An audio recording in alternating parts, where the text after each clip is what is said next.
Sekejap eh.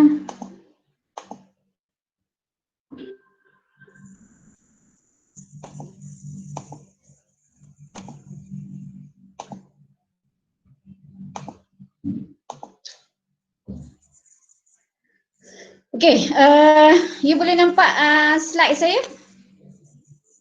Because I cannot see your... Boleh, madam, boleh. Okay, boleh eh? Madam. Kalau slide saya tak bergerak or anything, you let me know, okay? Because I can see your direct pictures. Okay, as I mentioned before, we don't have a break for our lecture. Kalau you nak pergi toilet, you can go at any time because I know some of you, you ada duduk kat dalam bilik, you are free, okay, to go and out from this class. But as I remind you last week pun, I don't want to judge you or I don't want to find you anything. Kalau you rasa you nak stay in this class, for the sake of your future, for the sake of because of you are in the teaching and learning, it's up to you. Kalau you not left or you think that this is a very boring or so ever, it's up to you. I won't force you, okay? You are free. But if you have anything to ask or to share, just stop me at any time, okay? So now, we are going to continue our second topics on the operations of travel and tour business. Okay, apa dia operasi-operasi yang ada dalam perniagaan related to travel and tours. Okay, so we will discuss I think 4 main topic. First is the types. Last week we discussed on the definition and the differentiation between tour operator and travel agency. Now we are going to discuss on the types of tour operator and travel agency. The change of distribution, the nature and the role of intermediaries, and the integration of tour operator and travel agency. Okay, so this is a learning outcome. Okay, let me recap the relationship between travel agency, tour operator, and customer. So, airlines, hotel, and transportation, basically, they are the supplier. Okay, remember that last week we will have the supplier, tour operator, and travel agency. So, this is all the, what we call it, the supplier in tourism, travel and tourism industry. Okay. So this airlines, hotel and transportation. Now, this supplier, they will distribute their product, their services to tour operator, and tour operator will create the package and sell to the travel agent or travel agency. And travel agency, they will sell the package to direct to the customer. Okay, so this is the relationship between travel agency, tour operator, and customer. So we have discussed last topic. So now we are going to discuss on the types of tour operator. Okay, basically there are 3 main types of tour operator that has been applied even in Malaysia or over the world. Okay, first is outbound. Outbound ni adalah luar negara. Okay, domestik dalam negara. Inbound juga dalam negara. So let me ask you one question. What are the difference between domestic and inbound? Siapa boleh beritahu? Daripada apa yang you faham, apa perbezaan domestik dengan inbound?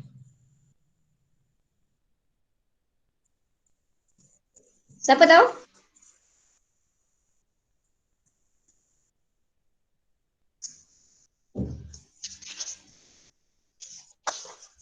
You pernah dengar tak perkataan domestik dengan inbound? Pernah dengar kan? You pernah dengar domestic package?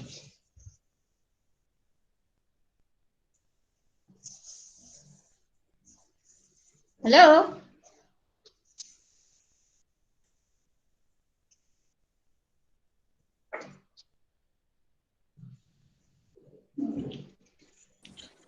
Domestik ni antara luar negara dan negara kita. Macam tu ke Rata?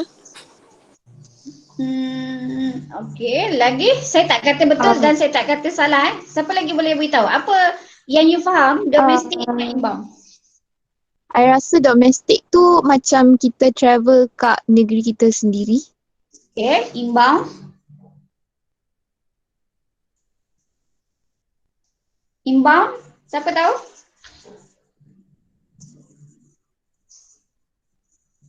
Inbound ni dalam negara sahaja. Okey, so apa beza domestik dengan inbound kalau dua-dua dalam negara? Kalau inbound dia bukan resident of the country. Domestic dia travel in the country but they are resident. Travel in the country and they are resident. Okay. So thank you very much for your response. So basically I go with the domestic dengan inbound dulu because basically this is two different elements that you have to deeply understand the context dia supaya you tak confused. Okay. Domestic, yes, like what your friends mentioned just now. Domestic is you are traveling in the country. Okay, you melancong di dalam negeri, di dalam negara itu sahaja. Okay, but they are residents. Macam kita lah, kita sekarang ni di Kelantan ke di mana, you travel ke negeri lain, you travel ke tempat lain. Dan you are warga negara, you are the residents of that country. Okay, so itu kita panggil domestic tourism. So in this case, tour operator ni, types of tour operator, bila dia focus on domestic, kalau you remember last week I show you nama apa tu, website Motex, okay, a list of travel agency by Motex, and then dia ada kategori IOT, IOTU apa semua tu. So domestic ni dia tidak ada dalam kategori itu, right, dalam kategori di bawah Motex. But basically once you have the tour operator ataupun travel agency punya license to conduct the business in travel and tourism industry, basically domestic ni automatic can be applied. Okay, so bila you buka je travel agency, you can run the domestic punya package ataupun you can sell the domestic punya package. However, for those who are registered for travel agency or even travel tour operators, you have to apply different license. Okay, either outbound ataupun inbound. Kalau you offer untuk you apply untuk inbound saja, you cannot run package ataupun you cannot sell outbound package. Okay, sebab tu the definitions of tour operator ni, they are selling or enterprise that engage in inbound or outbound punya package. Baru kita panggil dia as a tour operator. However, for travel agency, they only provide a services related to package, to suppliers punya services and etc. Okay. Untuk inbound adalah when you as a tour operator, you provide a domestic package but you cater for international tourists. Okay, ini dipanggil inbound. You bring in international tourists or outsiders into our country. Okay, ini kita panggil inbound. So, mana-mana tour operators, dia dah ada domestic package, then they sell their package, they promote their domestic package tu tadi kepada international tourist ataupun kepada outsiders, then they become inbound tourism. Setakat tu okey? Boleh faham? Ada apa-apa nak tanya? Kalau saya laju ke, sebab ada yang komen saya laju, saya ni, so please let me know, okay? Kalau you ada soalan, at the moment ni jangan tulis dalam chat message sebab saya tak baca you punya message. You can direct. Doktor, Yep. saya tak berapa nak jelas antara domestik dengan inbound. Okay. Definition ataupun, okay, let me repeat again. Domestik ni adalah pelancongan di dalam negara, okay, which tour operator ni dia provide domestic package ataupun dia menjual package domestik untuk local punya people saja, residents, orang yang berada di dalam negara tersebut. Kalau you operate your tour operator business di Malaysia, maka domestic package ni hanya di dalam Malaysia saja. Package-package ke Sabah, Kelantan, Terengganu dan sebagainya untuk orang-orang di dalam negara tersebut sahaja. Kalau inbound pula, you buat package di dalam negara. Okay, package domestik. You buatlah package ke Sabah, ke KL, ke Cameron Highland for example. Tetapi you cater for international tourists and you get people come into our country. Okay, you jual package ke Sabah 3 hari 4 hari di Sabah dan Sarawak, you jual package tu kepada orang Indonesia. You jual package tu kepada orang Thailand. You jual package tu kepada orang US, orang UK for example. Jadi when they comes into our country, then it call it as a inbound. Okay, so ini dua perkara, dua term yang you kena faham, yang you kena clear, differentiate. Okay, inbound dengan domestic. Dia melibatkan residency. Macam inbound ni, they are not residency. Dia bukan orang warga negara, tetapi you membawa orang luar ke dalam negara kita untuk melancong ataupun untuk melakukan sebarang aktiviti. Okay, so now we go to outbound. Outbound ni adalah you jual package luar negara. Basically, kenapa kita panggil dia ni tour operator? Because tour operator ni dia somehow dia ada kita panggil apa? Dia ada connection dengan travel agency di luar negara. Okay, overseas. Sebab yang travel agency yang di overseas ni, dia orang yang create the package, and package yang dari di luar negara ni akan diberikan kepada tour operator di Malaysia. Okay, so maksudnya saya bagi contoh, tour operator ni you berada di Malaysia. Okay, you berada di Malaysia. Sekarang ni you nak jual package outbound ni, package contoh kita panggil package nama apa, musim sejuk ke China. Okay, so you kena deal dengan travel agency di China untuk dapatkan package outbound. So bila you bawa turis daripada Malaysia, outbound ni you bawa turis daripada Malaysia ke negara China, itu kita panggil outbound. Okay, so maksudnya outbound ni adalah local people, orang Malaysia yang melancong ke luar negara. Tetapi package luar negara tu bukan you yang create, because you kena ada link direct dengan overseas punya travel agency. Sebab tu dia panggil dekat sini is the mass market ataupun specialist. Specialist ni macam ready made dari itulah, tailor-made. Okay, you go for specific people. Kalau mass market based on regular punya package. Is it clear? Ada apa-apa lagi yang tak faham?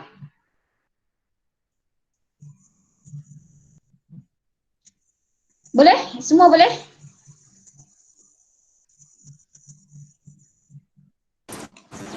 Boleh doktor. Boleh doktor.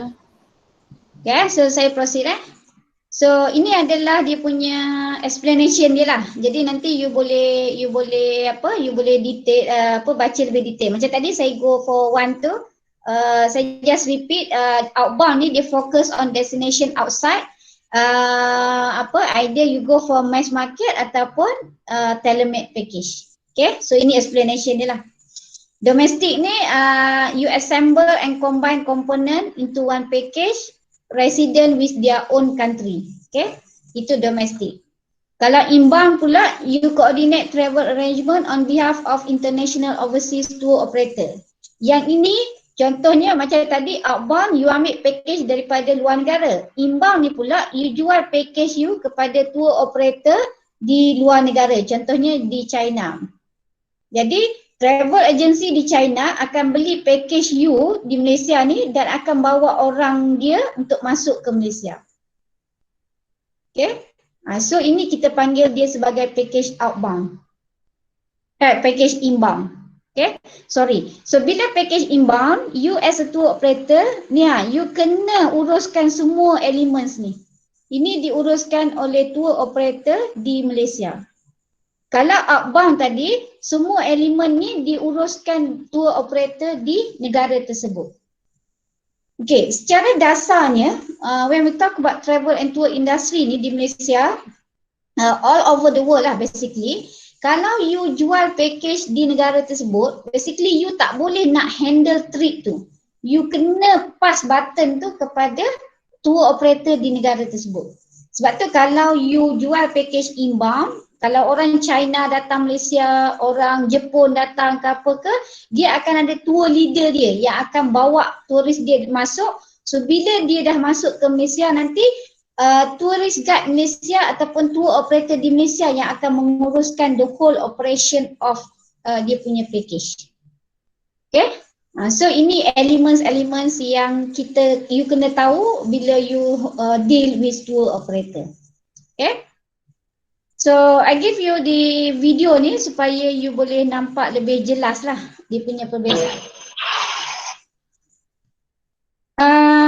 Kalau you tak boleh dengar video ni, you buka dekat slide. Okay?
Okay guys, you dah tengok dah video tu tadi ya. So basically video tu they have nothing with the tour operator punya what we call it, tour operator punya function pun, but it's more on what we call it, is more on the system that has that can be used by the tour operator ataupun travel agency. Okay, one of the system that can be used by the tour operator is a travel compute lah, where they can combine all the information in one system, then can be used by the tour operator or travel agency. Okay, so basically this is how this industry work basically. Okay, so you have to know how travel agency and how tour operator can get a consensus ataupun a link or networking in this industry, because diorang ni dia tak boleh berpisah. Okay, they must have dia punya apa kita panggil, dia must integrate antara tour operators and travel agency, then baru they can sell their product ataupun package to the customer. Okay, so now we are going to discuss on types of travel agency pula. Okay, so tadi we have discussed on the tour operator. Now we go to the types of travel agency.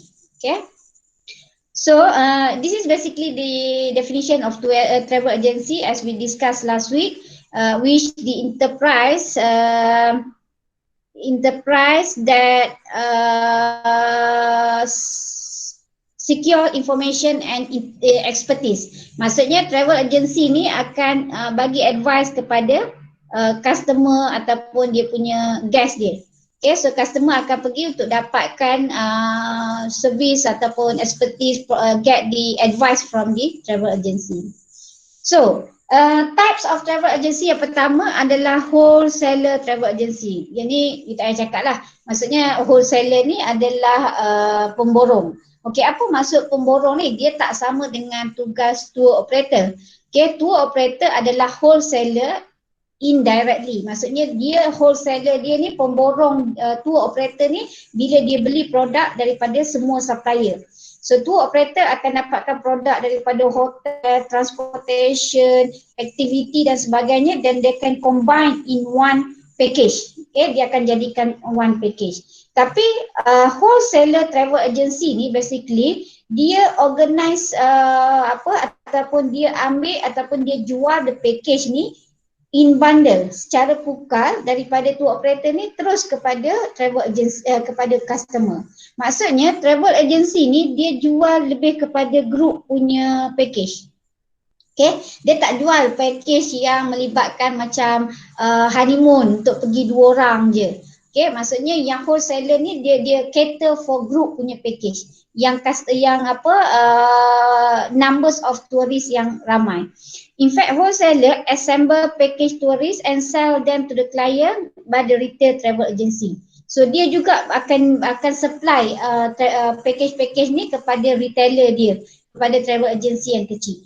Normally kalau you nak faham siapa dia wholesaler ni adalah bila dia ada branch. Okay, contoh yang saya boleh bagi adalah macam Al-Quds Travel and Tours, HQ dia tu, dia adalah wholesaler and at the same time dia adalah tour operator.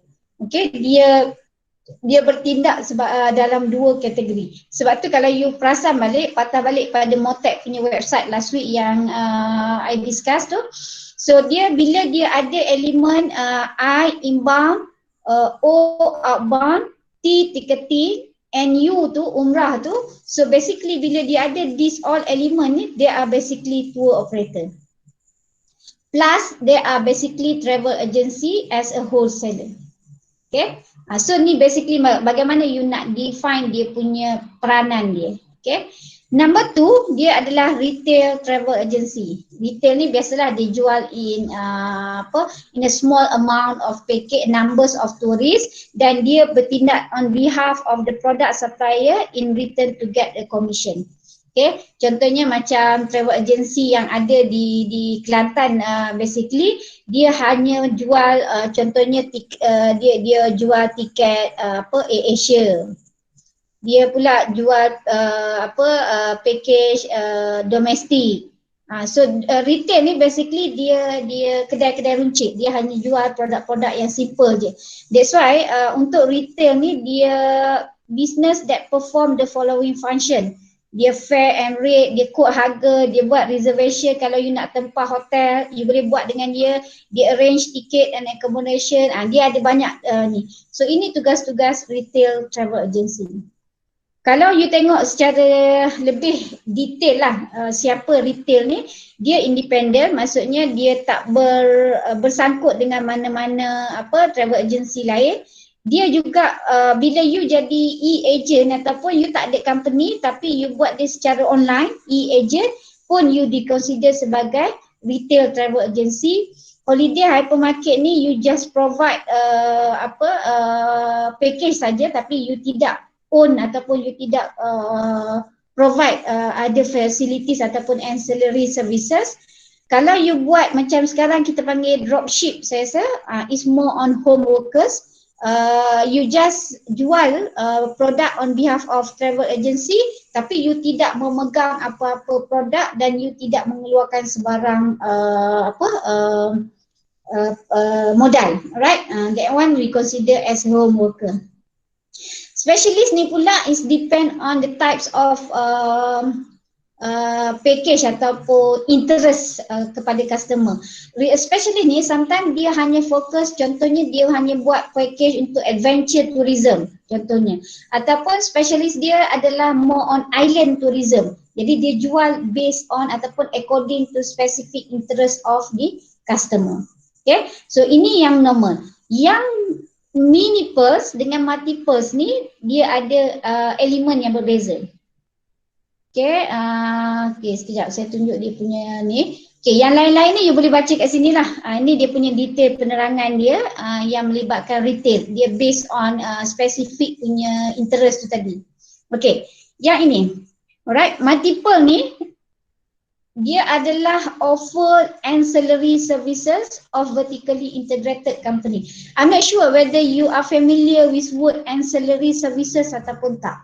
Okay, but basically ancillary services ni, for your information guys, dia lebih kepada perkhidmatan tambahan yang somehow diperlukan or somehow tidak diperlukan oleh customer. Okay, contoh ancillary services yang you biasa guna tapi you tak perasan adalah airport lounge. Okay, kalau di airport tu kita ada lounge untuk menunggu customer punya lounge tu. Itu basically kita panggil ancillary services. Maksudnya kalau tak ada airport lounge tu, you boleh je travel. Tapi kalau ada, is good for you. So ancillary services ni, kalau dia ada tak apa, dia tak ada pun tak apa. It doesn't matter for us. Okay, itu kita panggil ancillary services. Jadi multiple retail travel agency ni, dia integrate kepada banyak package atau banyak aktiviti ataupun services yang dia offer kepada customer. Okay, and those partner company which they have close link or they have the directional selling. So multiple travel agency ni basically dia akan provide ancillary services dan dia ada link dengan pelbagai agensi-agensi ataupun supplier-supplier lain. Okay, kalau mini pearls ni generally dia ada close link with certain company saja, and therefore they may only offer these extra services from their partner organisation. Maksudnya contoh macam travel agency A, dia akan ada link dengan travel agency B, but both travel agency ni dia provide the similar ataupun the same interest. Okay, kalau multiple tadi dia provide a varieties of interest ataupun varieties of services ataupun varieties of product. But however mini pearls ni dia hanya provide certain je. Maksudnya dia very close dengan certain company. In fact kalau dia ada A, B dan C pun ketiga-tiga ni adalah elements ataupun komponen yang sama. Right? Cuma diorang boleh linkkan antara, kalau travel agency A ni tak ada, habis package tu dia boleh link dengan travel agency B. Okay, so dia jual produk tu hanya satu ataupun specialize kepada certain dia punya interest dia, according to their interest. Kalau independence pula, macam saya cakap yang awal tadi, they are not tied to any large organisation. Okay, jadi memang dia stand alone dan dia provide dia punya package tu according to dia punya kemampuan dia. Either they afford ataupun tak, it depend on dia punya dia punya kemampuan dia. Alright. So itu types of retail travel agency. Ni dia punya dia punya penerangan lebih detail lah. So kalau multiple ni operate change of retail outlet. Kalau multiple ni between 5 to 50 branches. Kalau independent ni they cater for the needs of residents in the small towns only. Okay. So itu antara types of travel agency. Yang lain-lain ni dia more kepada agency yang berfokus lah. Kalau leisure ni dia only provide for services for leisure travellers ni, orang yang just nak pergi untuk melancong. Kalau business ni pula yang more on MICE, dia pergi conference, dia pergi meeting, dia pergi event-event yang besar in the large scale, itu kita panggil business travel agency. Specialized ni dia more on special interest tourism. Okay, yang ni nanti last topic ni kita akan further discuss on what is SIT. Okay, so ini dua topik yang kita dah pun discuss. Okay, yang pertama kita discuss on types of tour operator, and then yang kedua kita discuss type of travel agency. So I think kalau you rasa you unclear with all the ni, you just let me know at any time so that I can repeat again the explanation. Okay, so can we proceed to the next topic, guys? Or you need a break?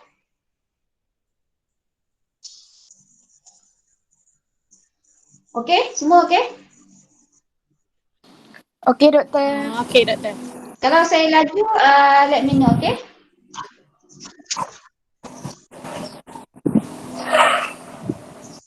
Oh, basically among you, you are hospitality and wellness punya bidang kan? So, do you have any experience working in travel agency before? Ataupun you ada family punya business related to travel agency? Ada ke? Ada siapa-siapa yang terlibat? Ataupun your friends ke? Ataupun memang you pernah ada apa-apa pengalaman ke? Can we share?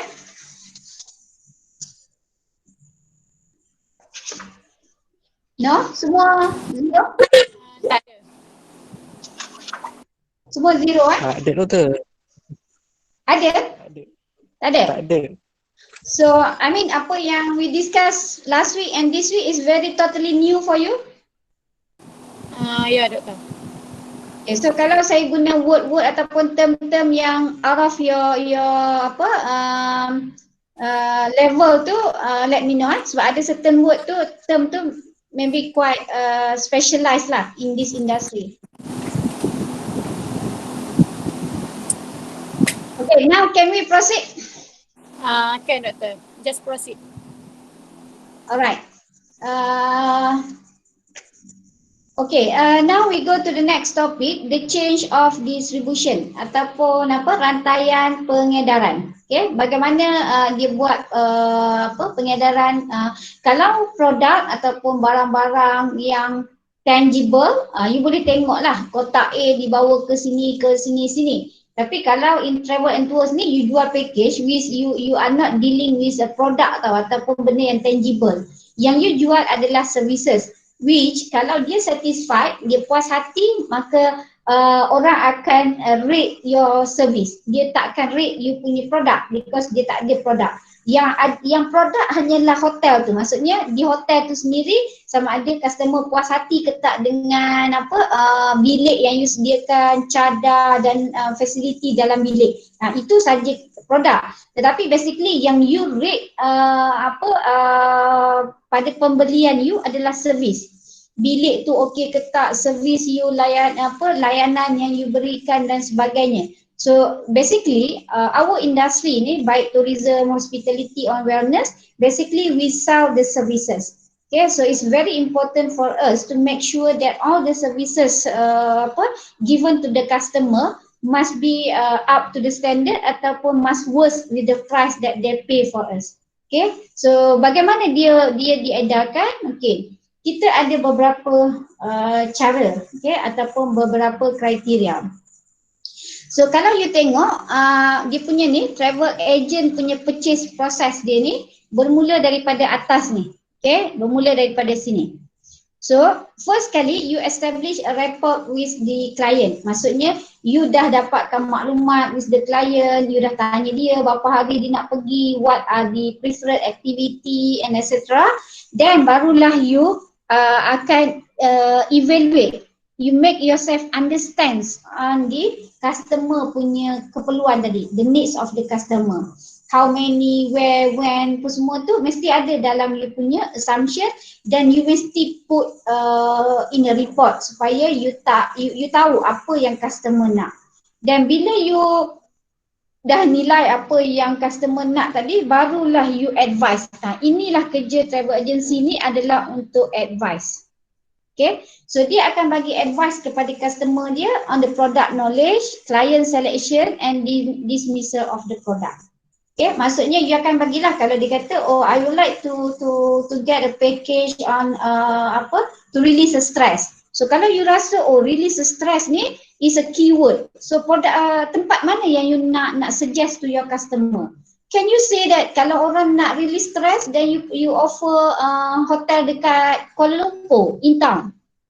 Kan? So takkanlah you nak offer orang untuk pergi release stress dekat hotel yang tengah dengan kelam kabut, dengan bising and everything. So you must to make sure that you advise your customer kalau dia nak release stress is based on the objective of dia punya travelling dia. So kalau objektif dia untuk release stress, maka tempat yang sesuai adalah contohnya seperti islands, pulau, okay, beach.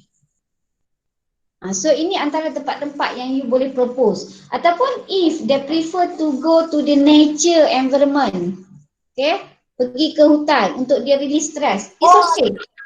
Okay, jadi ini semua benda yang you kena tahu masa you assess dia punya keperluan ni tadi. Dan lepas tu barulah you propose you punya pandangan you punya knowledge yang you ada. Kalau dia tak setuju, maka dia perlu patah balik ke atas. So kalau dia setuju, barulah you bagi dia komitmen tu. Komitmen ni in term of dia akan buat booking, dia akan bayar deposit, dia akan get you punya attention untuk further discussion. Okay, dan bila dia dah buat booking semua, dia masih ada masa untuk edit ataupun dia revise dia punya keperluan yang dia nak tadi, dan after that barulah dia akan pergi holiday. Okay, so ini basically travel purchase yang ada dalam our industry. Sama juga kalau saya nak relate dengan you punya bidang hospitality dengan wellness pun saya rasa benda yang sama. Kalau wellness dia datang kat spa you, mesti first thing yang you akan tanya dia adalah you akan assess keperluan dia. Saya ni sakit urat, so apa yang you boleh bantu saya? Okay, you perlukan urutan.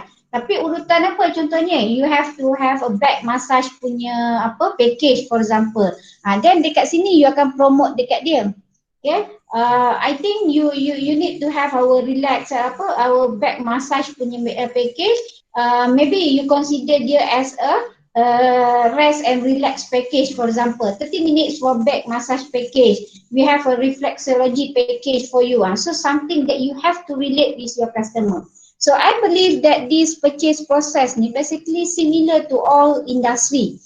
In our industry lah basically hospitality, tourism and wellness. So you cannot deny or you cannot run from the evaluation of customers ni. Ini part yang paling penting. Okay, so bila you nak jual produk ataupun you nak dapatkan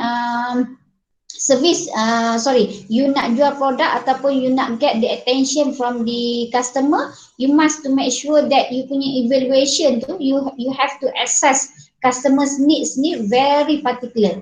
Okay, jangan simply macam buat judgement you, at the end of the day dia tak sama dengan apa yang customer nak. Okay, that's a very important. Okay, yang ni yang traditional link lah yang saya tunjuk daripada awal. Ini jenis-jenis supplier dia then dia jual kepada tour operator kepada travel agency. But in some cases macam sekarang, in our current situation sekarang, basically kita ni dekat sini customer, kan? So kita beli barang ataupun kita book hotel direct je from supplier. Yang ni lah yang kita guna Agoda, kita guna booking.com. In fact ada yang beli dengan Shopee, ada yang beli dengan Lazada dan sebagainya. So traditionalnya adalah customer direct kepada supplier. Kita tak perlu nak go through kepada retailer, kita tak perlu nak go for wholesaler. Tapi ada setengah cases kita tak boleh nak langkau retailer retailer ataupun wholesaler. That's why bila kita beli package, kita perlu dapatkan daripada tour operator ni, barulah kita boleh pergi melancong. 3 hari 2 malam ataupun maybe kita nak pergi direct ke Switzerland contohnya, kita tak boleh nak pergi sendiri. So we have to have a wholesaler. Melainkan kalau you buat package domestik, okay, for your information, package domestik sekarang ni agak crucial kepada travel and tours industry. Sebab bila when kita buat domestic tourist ni, domestic package ni, kita ni customer dekat sini ni, kita ada banyak choice, ada banyak pilihan yang kita boleh buat. Right? You don't have to go to the wholesaler dah. You tak perlu nak cari retailer dah. Okay? Because nowadays dah ramai supplier sendiri yang buat package direct kepada customer. Sebab itulah travel agency ni dia tak nak fokus kepada domestik sangat. Sebab business dia akan akan down kalau dia fokus on domestic. Because that's the challenge. Because due to the technology ni, customer boleh beli package. Sebab tu tour operator sekarang dia banyak fokus on inbound dengan outbound saja. Okay. Okay, so ini another distribution or change tadi, change of distribution tadi. Okay, yang saya cakap tadi ni, okay, kita dekat sini kita boleh go direct internet je nak beli apa-apa. And kita juga boleh beli direct daripada travel agency. Dan ini semua adalah supplier. Okay, so supplier ni tadi dia boleh jual direct kepada customer pun boleh jual, dia nak jual kepada travel agency pun boleh jual, dia nak jual kepada tour operator pun boleh jual. Ini adalah satu change of distribution, saya rasa tahun 2020, maksudnya for the past 5 years pun distribution ni dah mula berkembang lah, maksudnya orang dah kita ni sebagai customer dekat sini ni, we have a few choices lah untuk kita buat pilihan. Di mana dan bagaimana cara you nak beli you punya produk dan sebagainya. Okay?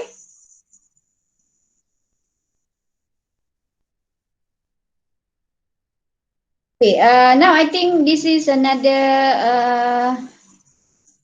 video for you.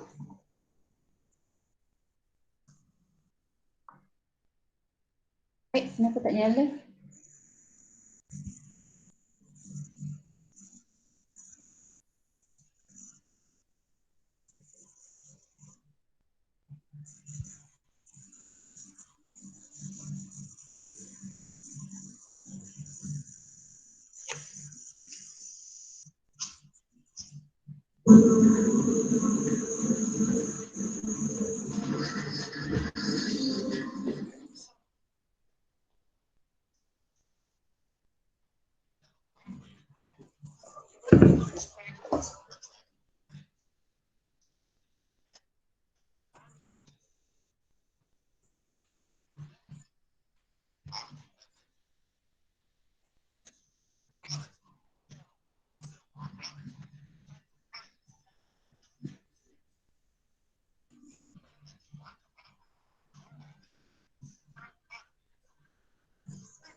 Okay, masa saya tunjuk video tadi tu, you all boleh dengar daripada Google Meet ke atau you all guna slide you all? Guna Guna slide. slide. Oh, dekat Google Meet ni memang tak nampak, tak dengar? Tak Tak dengar doktor. Tak dengar. Oh, okay. Tapi you nampak video je lah, you tak dengar? Video nampak. Video Tak nampak. dengar je. Oh, tapi dia nampak lah. Okay, so setakat tu is it clear ataupun you ada apa-apa nak tanya? It's very challenging kan bila kelas tengah hari mesti dekat dapur you, mak you tengah masak and then bau menu macam-macam kan? So but it's okay, you can close your camera, you can have your lunch, it's okay as long as you focus, itu je. Okay, if you think that you can focus while you are eating, you are most welcome.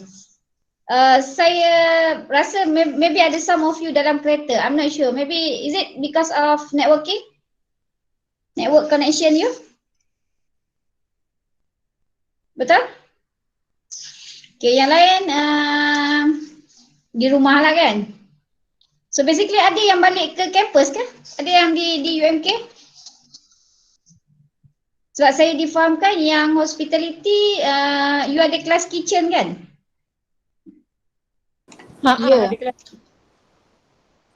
So you balik campus ke tak? Buat masa ni tak lagi sebab PKPB. Oh, maksudnya yang lain pun semua memang tak ada kelas kitchen lah. Okay. So setakat itu okay. Sebab saya kena, saya rasa cara saya explain ni tak sama dengan cara saya explain student tourism. Because student tourism most likely at least dia ada experience daripada first semester lah. So dengan you punya kelas ni because elective, so saya I go very slow sangat saya punya ni. Saya tak tahu kalau you rasa is still laju dan I guna some term ataupun word yang susah ke. Okay, kalau ada benda-benda yang you tak faham ke whatsoever ke, please let me know immediately. Okay. So I think can we proceed to next topic. Saya rasa maybe ini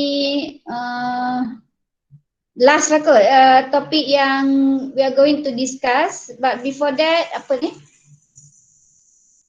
Okay.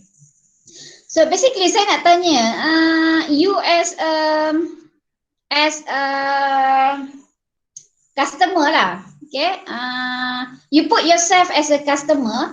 Basically you rasa based on all the change of distribution yang kita discuss just now, which platform yang you prefer untuk book hotel for example? Kalau you hospitality, normally kalau orang tanya you, orang nak book hotel, which platform yang you akan suggest to your customer? Booking.com. Booking.com. Okay, kenapa you rasa Booking.com is the best compared to Agoda?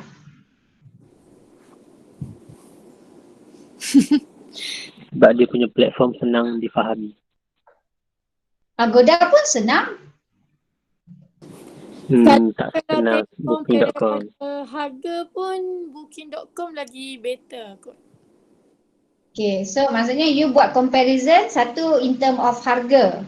Okay, booking.com lebih murah daripada Agoda. Okay, apa lagi unique selling yang booking.com offer compare dengan Agoda? Compare dengan Traveloka? All of you, have you familiar with booking.com, Agoda, Traveloka? Ada siapa-siapa yang tak pernah guna ataupun tak familiar? Because you are hospitality and wellness tau. So you kena faham dan you kena familiar. Kalau saya tanya you, pernah tak you buka TripAdvisor punya website? Tak pernah? Pernah, tapi macam Pernah. complicated sikit. Okay, so basically saya nak tunjuk dekat you, kalau you guna TripAdvisor, sekejap saya buka. Saya lebih prefer kalau you gunakan TripAdvisor. Okay, let me share screen. Okay, you tengok saya share you TripAdvisor punya website. You boleh nampak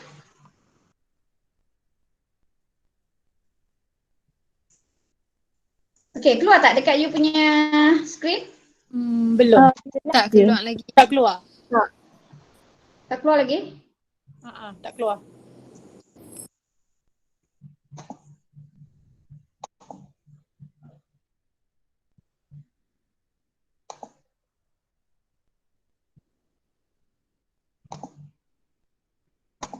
Okay, kenapa saya nak tunjuk? Because somehow bila you nak jual package, you have to have this knowledge ataupun experience lah, especially sebab kalau you tak tahu this the differentiation between all the platform, you akan jadi someone who what we call it you are not very knowledgeable tau. So that's why it's very important for you to have this information. Okay, sekarang you boleh nampak TripAdvisor? Boleh. Nampak. Boleh dapat. Nampak. Right. So kenapa saya minta you familiar? Maybe you don't have to buy anything from TripAdvisor. Cuma satu benda yang saya nak highlight on in TripAdvisor ni, kalau you perasan dia punya logo ni macam muka mata helang pun ada, mata burung hantu. Okay, ini adalah logo TripAdvisor.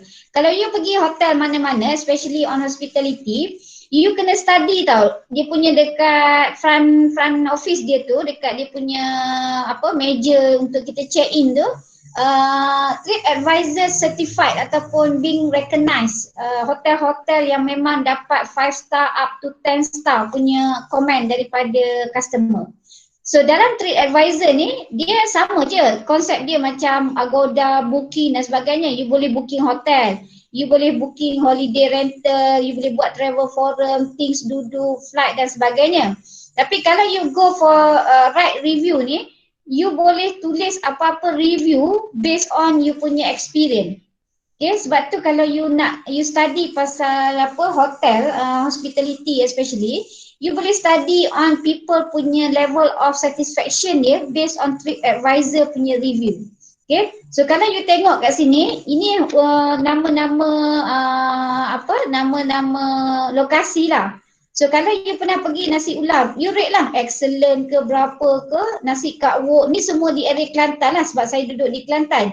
So dia detect based on our location, tempat yang di mana saya duduk. Kalau you all duduk di tempat tu, you all akan nampak lah tempat-tempat tu.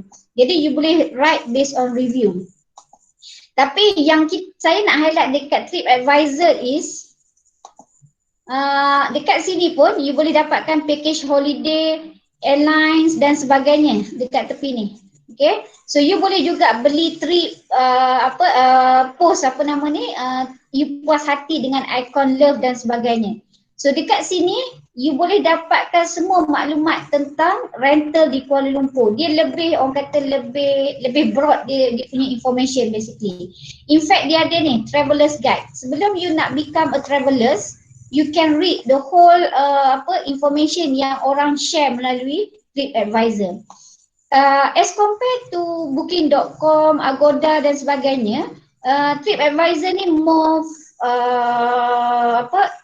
dia punya info dia dengan dia punya content dia tu lebih meaningful dan lebih orang kata helpful kepada travelers basically. I'm not sure lah kalau ada yang lebih better than TripAdvisor. That one is out of my control lah. Setakat yang saya familiar ni, saya gunakan TripAdvisor untuk dapatkan saya punya info. Okay, so bila you nak travel, you tengok list dekat tepi ni, 2020 Travelers Choice Award. So maksudnya TripAdvisor ni dia recognize tau tempat-tempat yang memang dapat pilihan daripada pengunjung, daripada customer. That's why kalau you pergi ke satu tempat, you rate tempat tu supaya you boleh bantu tempat tu untuk menang dia punya this award. Macam yang ni dia kata Travelers Choice Best of the Best, dapat dekat this list dia. So dia dah letakkan every element, attraction, airline mana yang terbaik, popular destination yang mana yang terbaik, hotel yang mana, restoran yang mana yang terbaik. Okay, so yang ni you boleh tengok setiap satu ni. Kalau you tengok trending destination ni, benda yang baru tau, benda yang unexpected lah, yang orang kata tiba-tiba je dia jadi trending. Padahal sebelum ni orang tak kenal pun dia. Ni macam ni, trending destination. Kochi India ni. Padahal sebelum ni tak famous pun tempat dia.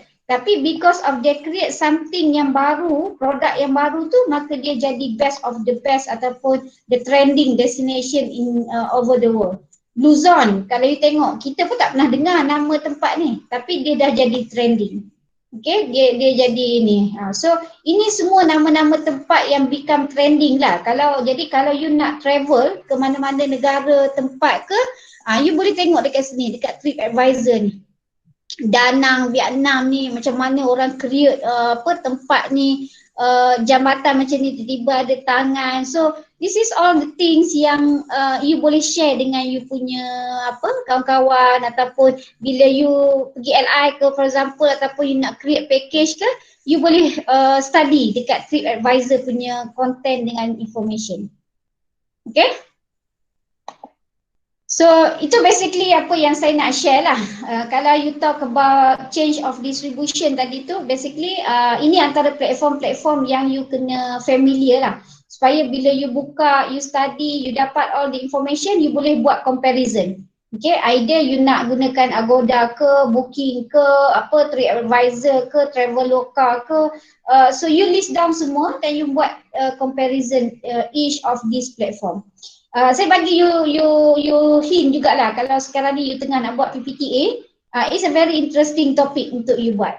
Okay, tentang comparison lah platform booking platform untuk orang book package ataupun hotel ataupun any kinds of services. Okay, so itu antara benda yang trending lah, yang best topik-topik yang agak catchy sekarang yang orang tengah nak study. Okay. So itu sedikit lah yang saya boleh share apa yang saya teringat related to topik. Kalau you rasa ada benda-benda yang you rasa nak share, you are most welcome. Okay, jangan tunggu saya je. Then maybe you have your own sharing. Ada yang mungkin yang pernah pergi travel sebelum COVID tu, maybe you boleh share experience you. Okay, sebab in my cases saya punya masa saya jadi student, when I was a student degree dulu, saya ambil tourism, but I put not as KPI lah basically, but I put as kita panggil cita-cita kita ataupun kita panggil kita punya impian. Okay, saya nak once a year saya akan travel.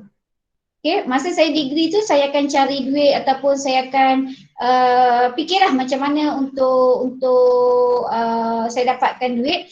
For your information guys, tourism ni basically we are spending our money tau. Sebab tu orang kata travelers ni nak pergi melancong ni basically orang yang kaya je, orang yang ada duit. Maksud dia ada duit dia macam ni, dia ada duit tapi dia tak tahu nak buat apa, maka dia pergi travel. Okay, kalau you setakat ada duit 200 tapi dalam masa yang sama 200 ni lah nak bayar bil api, nak bayar yuran, nak makan, you tak boleh nak jadi travelers, you tak boleh nak travel. Okay, so itu maksud travelers. Jadi travelers ni, saya ni ada duit banyak tapi saya tak tahu nak buat apa. Maka saya pergi melancong. Itu kita panggil travelers. Tapi kalau you ni orang yang kata ikat perut sampai tak makan 2-3 hari semata-mata nak travel, don't go for that lah. Jangan paksa diri. Okay? Sebab tapi bila you dah start dengan, you tahu tourism industry is one of the biggest income generation to the country, maka bila you pergi travel tu sebenarnya you dah contribute kepada ekonomi negara. Okay, so bila saya set KPI saya ataupun saya punya impian saya kena travel once a year. So lepas saya habis master, lepas saya habis degree, saya dah start travel. Saya pergi dulu domestik, saya dah pergi semua Sabah, Sarawak, semua negeri dalam Malaysia ni saya dah pergi. Okay, cuma mungkin small town dekat area-area tu, negeri-negeri tu je lah mungkin saya tak jelajah. Tapi saya quite familiar with all tourist punya attraction. Lately ni lah 2-3 tahun kebelakangan ni mungkin terlalu banyak sangat tempat-tempat yang baru kan. Kalau you tengok banyak resort, banyak attraction yang baru tu, yang tu mungkin saya sendiri pun tak sempat nak catch up lah. That's why I go for TripAdvisor ni untuk dapatkan maklumat. Okay, cuma saya tak tahu lagi platform mana yang basically provide information tu di Malaysia.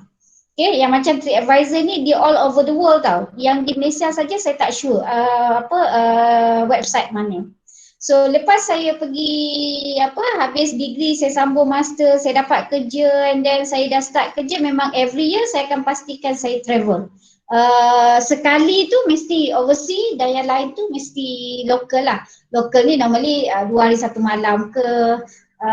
The best yang I can share with you adalah bila dapat pergi Istanbul lah. Istanbul is the most interesting lah for me. Okay, mungkin orang lain ada tempat-tempat, sebab saya tak pernah pergi New Zealand, saya tak pernah pergi Switzerland. Tapi saya punya impian adalah untuk pergi Switzerland. Okay, I think Switzerland is the most beautiful country lah. Saya tak suka pergi macam UK, negara-negara yang maju sangat tau. Saya not my interest. Because tempat-tempat macam tu pada saya lah, saya tak suka, I don't know what to learn from that the busiest country in the world macam tu. So saya prefer lebih kepada tempat-tempat yang nature ataupun tempat-tempat yang sebab tu saya nak pergi ke nama apa tu, Bosnia Herzegovina. Okay, dia punya negara dia very interesting, cantik sebenarnya, banyak tempat-tempat monumen, sejarah, heritage yang kita boleh belajar. Okay, unfortunately this year supposed to be saya akan ada satu trip tapi semua dah kena cancel.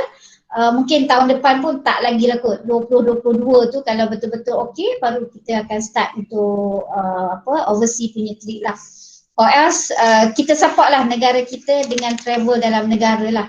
Biasanya kalau mak ayah you tak ada duit, don't push them lah. Okay, sebab you kena faham orang yang travel ni, orang yang pergi melancong ni basically orang yang ada duit tak tahu nak buat apa.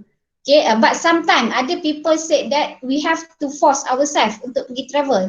Maksudnya you kena spend, you kena allocate. Okay, the word is allocate. You kena allocate duit you every month, contohnya RM50, RM100 untuk you travel. Jadi 1 year kalau you simpan 100, you akan dapat 1,200. Okay lah, it's good enough untuk you travel dalam negara. Okay, sebab travel ni adalah is about you spend the money while you travel. But you have to allocate your money in order for you to travel. Okay, this is the word yang you kena ingat dan you kena advise you punya customer. Okay, so kalau you bagi saya bercakap memang macam ni lah, uncontrolled. So we proceed to the next topic, satu lagi topik kita. Okay, sekejap. I think our last topic is based on okay, the nature and the role of intermediaries. Okay, apa tu intermediaries? Orang tengah. Okay, so apakah peranan orang tengah ni? Okay, so macam mana kita nak tahu dia intermediaries? So intermediaries ni basically adalah perantara di antara supplier kepada customer. So orang tengah ni siapa? Yang ni lah yang kita panggil travel agent, yang kita panggil internet. Okay, contoh macam customer ni, you nak beli tiket, you nak beli hotel, book hotel. You boleh je direct kepada supplier, tapi you menggunakan intermediaries. So intermediaries ni lah yang kita panggil Agoda, Booking.com dan sebagainya. Okay, orang tengah.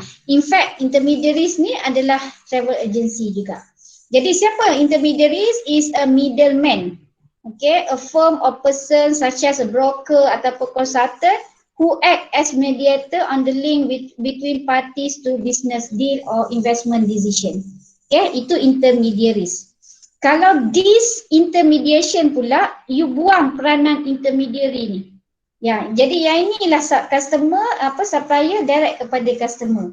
Jadi supplier ni maksudnya macam sekarang, hotel, theme park, apa lagi, tourist attraction yang lain, dia akan jual direct dia punya package kepada customer. Okay, dia tak perlu melalui orang tengah. Orang tengah macam Agoda, in fact macam sekarang ni dia panggil block change. Okay, block change in tourism industry inilah orang yang di tengah ni. Okay, jadi dia nak mengelakkan adanya orang tengah, maka supplier ni boleh direct terus kepada customer untuk dia jual produk ataupun dia punya services. Okay, so supplier ni basically dia bypass the intermediary in the supply chain. Itu dia panggil concept of intermediaries and disintermediation. Okay, another word yang kita guna juga adalah integration. Okay, there are two types of nature tadi tu adalah intermediaries and disintermediation. Yang kedua adalah integration. So dalam integration ni basically integration ni adalah formal linking arrangement between one organisation and another, between A and B. So ini dipanggil integration. Sebab tu kalau you tengok dekat sini adalah supplier. Okay, supplier ni akan jual package kepada tour operator. Tour operator akan jual package dia kepada travel agent dan barulah travel agent kepada customer. So ini the whole process inilah dia yang dipanggil integration. Tapi integration ni dia akan ada dua. Okay, vertical integration and the other one adalah horizontal integration. Vertical integration adalah dia pula bahagi kepada dua, iaitu vertical backward integration and vertical forward integration. Okay, apa beza dia dua ni pula? Okay, vertical ni berlaku apabila dalam rantaian pengedaran tadi tu company ni merge, combine, okay, merge, combine, ataupun dia ambil satu kepada yang lain. Okey, apa maksud satu kepada yang lain? Okey, kalau vertical backward integration ni, company tu dia merge or dia take over the suppliers. Kalau contoh yang dia bagi ni adalah tour operator taking over an airline. Contohnya macam company A, you beli company B ni.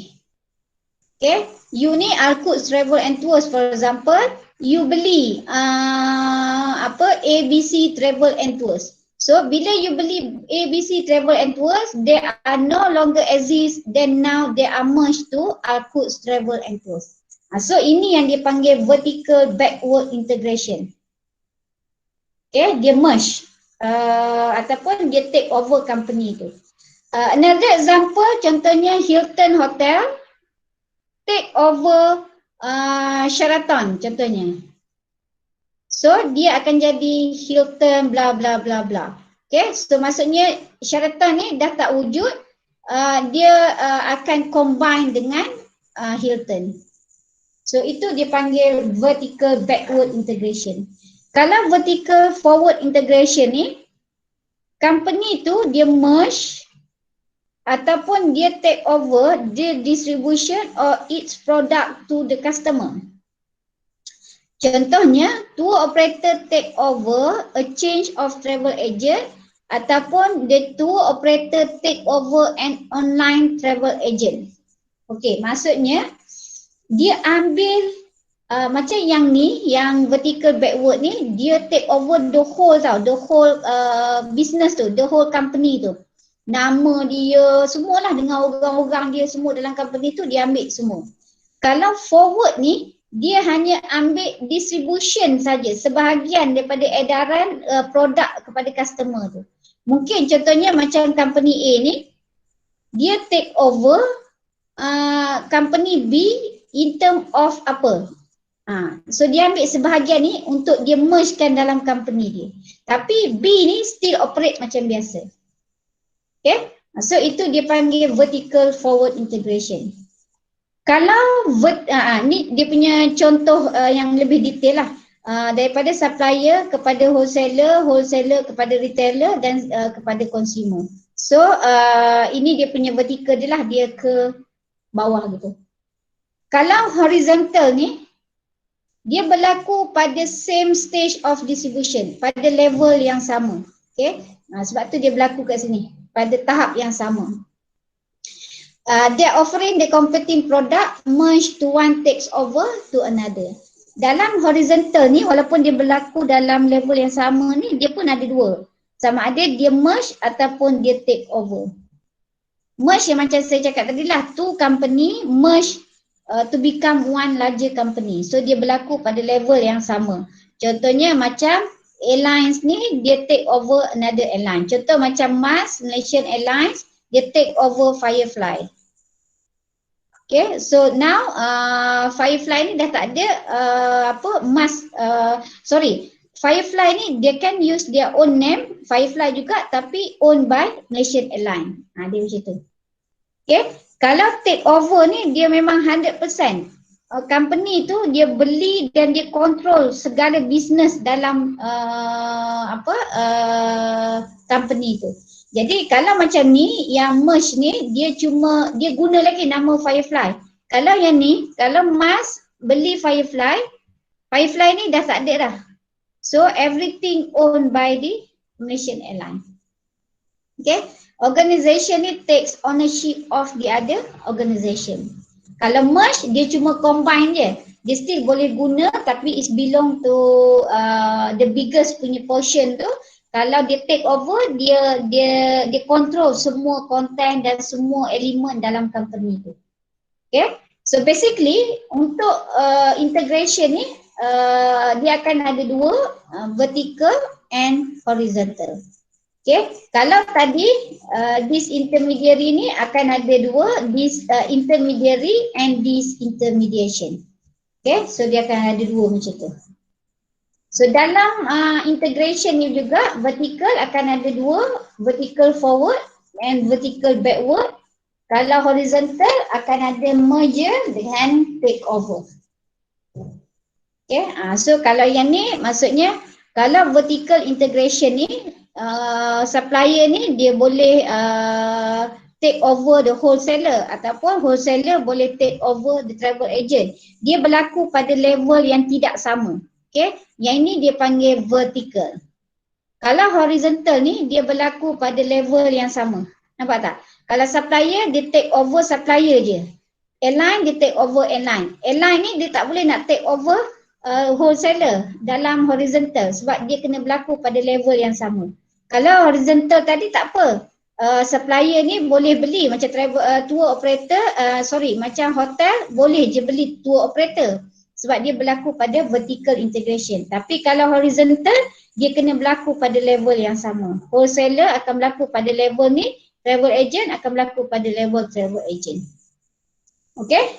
Itu maksud integration, vertical and horizontal integration.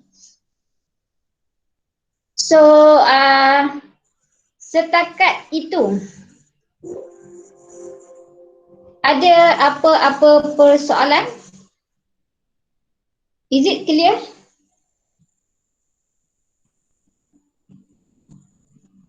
Ada apa-apa you nak tanya or nak share before we end our class? Is it clear? Jawab cakap.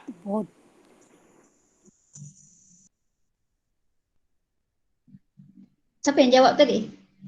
Ke ada ahli keluarga yang belajar bersama?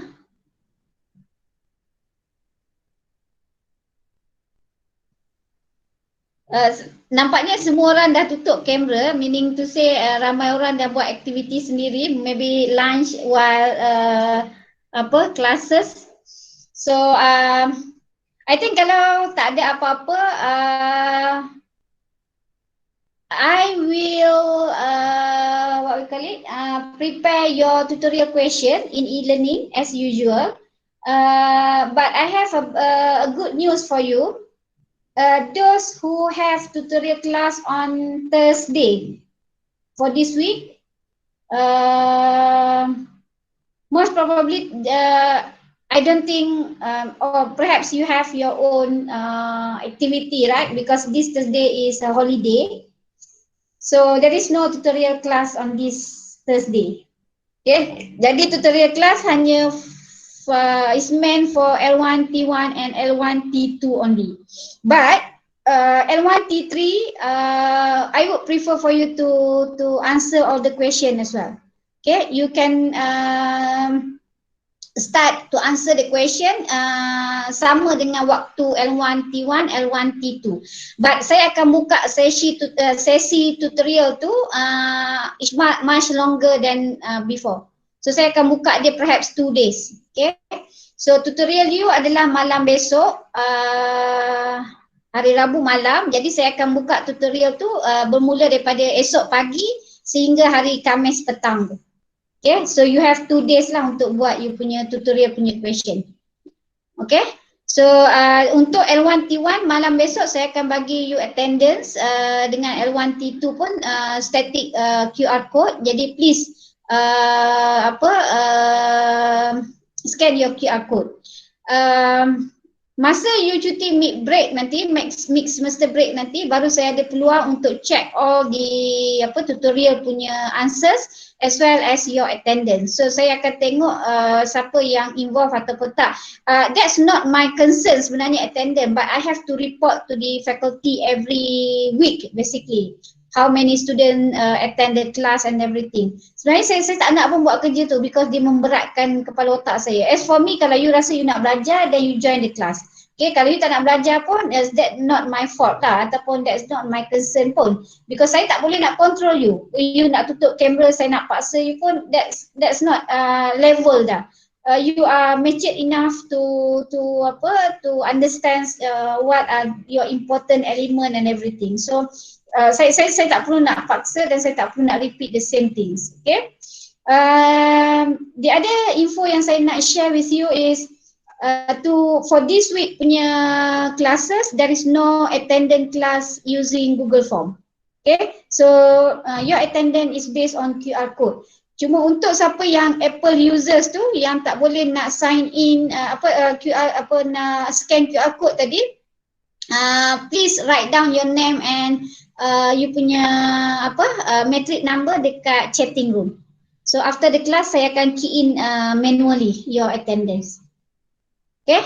So with that, I open for any question, any sharing session. We already discussed, I think, 4 main elements today. Yang pertama adalah types of travel, type of tour operators. Yang kedua, types of travel agency. Yang ketiga, the change of the distribution. Yang keempat adalah the nature and the role of intermediary and the integration. Okay, so that's 4 main elements lah yang we discuss for this week punya class. So I hope that you get a new info today based on our class. That's something that I would like to share with you. I enjoy class with you. It's very active punya respon. I know that some of you try to answer the question, but most probably mungkin you rasa orang ni nak jawab. But it's okay. You can answer the question through chat room pun, is more than enough for me. Walaupun saya tak boleh nak baca masa saya lecture, but I can read after the lecture. And in fact dekat chat room ni juga saya open for any comments from your side. Mungkin you rasa I talk too fast ataupun maybe some part you are not understand, just leave your message dekat chat room. Nanti saya akan baca message tu dan saya akan reply during the class ataupun saya akan text a message in Telegram. Okay, so last, ada apa-apa soalan before we end our session? Doktor nak tanya tentang assignment individual. Okay. Video tu nak berapa minit? Saya ada bagi tak slide ice breaking dekat you masa first hari tu? Yes, I think. Ada ataupun saya tak masukkan? Ada. Ada kan? Saya rasa 2 to 5 minutes or 3 to 5 minit 3 hingga 5 minit. 3 hingga 5 minit So minimum 3 minutes, maximum is 5 minutes. Okay, Doctor, thank you. Alright, anything related to your, you have I think 2 or 3 weeks lagi kan? Because you have to submit your individual assignment right after your mid-semester break. Okay, you have a long break for mid-semester tu, right after you come back for semester break tu, then you submit your individual assignment. Okay, ada apa-apa lagi? Doktor, nak tanya pasal video. Let's say I nak buat video tentang Penang Hill, tapi since I tak boleh pergi sana, so boleh tak I buat video macam I duduk cakap kat rumah, tapi the videos I ambil dari YouTube? It's up to you based on your creativity. Basically, I am really honest for you lah. Previous punya assignment pun I did given the same assignment. I think last 2 semester pun macam tu lah. Ada student yang they are very creative. Basically, you are very creative. You now PKP, even PKPD, you cannot go out from your house kan. Apa yang you perlu buat adalah you can get all the resources tu from the YouTube website ke apa ke.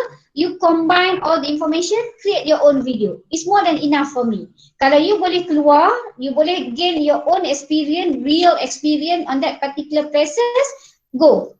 That's better for me. But kalau you tak boleh, it's okay. You just let me know, okay, due to COVID, but make it your based on your creativity. Okay, saya tak nak apa yang berlaku adalah student ni dia ambil video tu direct daripada YouTube, dia letak, dia buat video dia, lepas tu dia cuma letak nama dia, nombor matrik dia dekat depan macam slide. Lepas tu you bagi saya tengok video orang buat. Because I can identify, okay, video tu is video, your own video ataupun you direct ambil daripada YouTube. I don't have problem kalau you nak ambil, but you have to acknowledge the video, and then dalam video tu must make sure that I have your voice and I have your photo as well. Maksudnya you bercakap dalam video itu, bukannya you tulis ataupun you cuma buat dia dalam bentuk ayat ke whatsoever ke. That one saya akan bagi you markah yang paling minimum lah.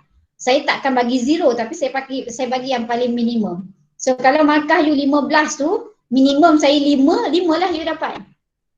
Okay, so jawapannya adalah is based on your creativity. Okay, thank you doktor.